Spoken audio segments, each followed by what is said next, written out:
Oi, gente. Ontem eu fiz uma pesquisa no meu Insta sobre gesso e massa corrida. Acreditem, esse foi o resultado. Então, eu vou falar para vocês quais são as vantagens e quais são as desvantagens do gesso e da massa corrida na aplicação do acabamento das paredes e quando se torna mais viável um ou outro, ok? Vamos lá. O gesso, gente, ele é um material. Ele pode ser aplicado direto na alvenaria, desde que essa alvenaria esteja bem feita, tá bom? Então, assim, pode vir a aplicação direta no bloco, seja ele de cimento ou de cerâmica, e ele vai dar uma perfeita cobertura e um bom acabamento na parede. É um pó que misturado em água vira uma massa, e essa massa, ela vem fazer o revestimento das paredes. O pessoal usa muito porque ele acaba sendo um aliado no prazo da obra, né? Porque o gesso não precisa de outras camadas de acabamento antes de ser aplicado. Ele pode ser aplicado diretamente no bloco.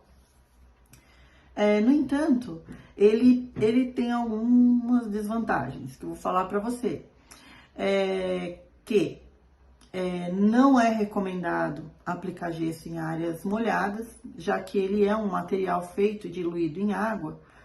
Quando o gesso ele entra em contato com a água, ele acaba manchando, né? Ele não é feito para áreas molhadas, tá bom? Então, não pode ser aplicado nos banheiros, por exemplo, tá bom?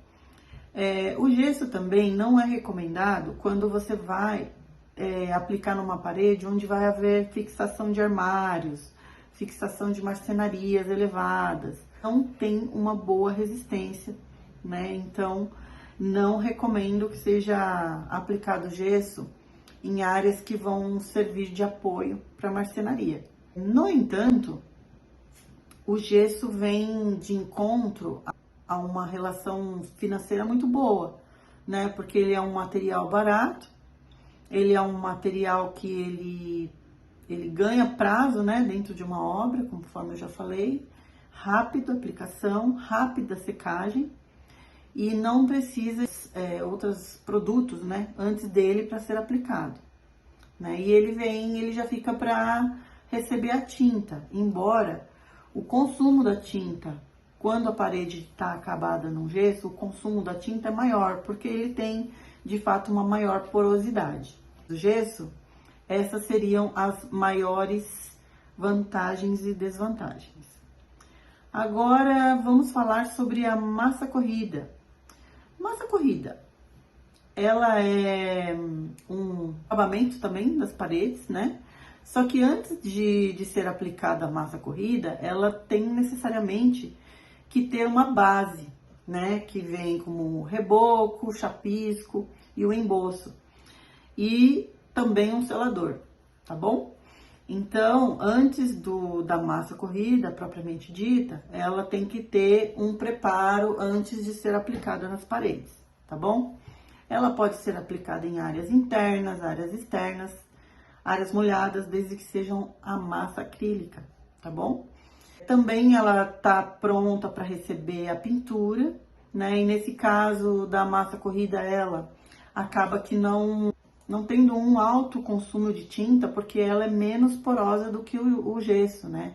Ela já foi pensada para receber uma pintura, então, na verdade, ela tem um menor consumo da tinta, né? E ela tem preparada com chapisco, emboço, reboco e a massa corrida, ela acaba tendo uma resistência bem maior do que o gesso.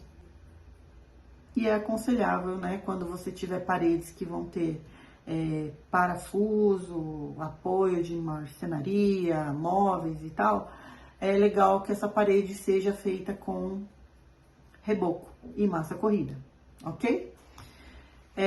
O reboco, ele também tem as suas desvantagens. Em contrapartida do gesso, ele é um procedimento que acaba demorando mais na obra, porque ele demanda mais etapas, né, antes de ser aplicada a massa corrida. Então precisa ter toda uma preparação para chegar na massa corrida, e aí essa preparação leva tempo, tem que esperar secar, né? Tem que aplicar, esperar secar e depois vir com a massa corrida, né? E a massa corrida também leva o seu tempo de secagem, de lixamento e tal.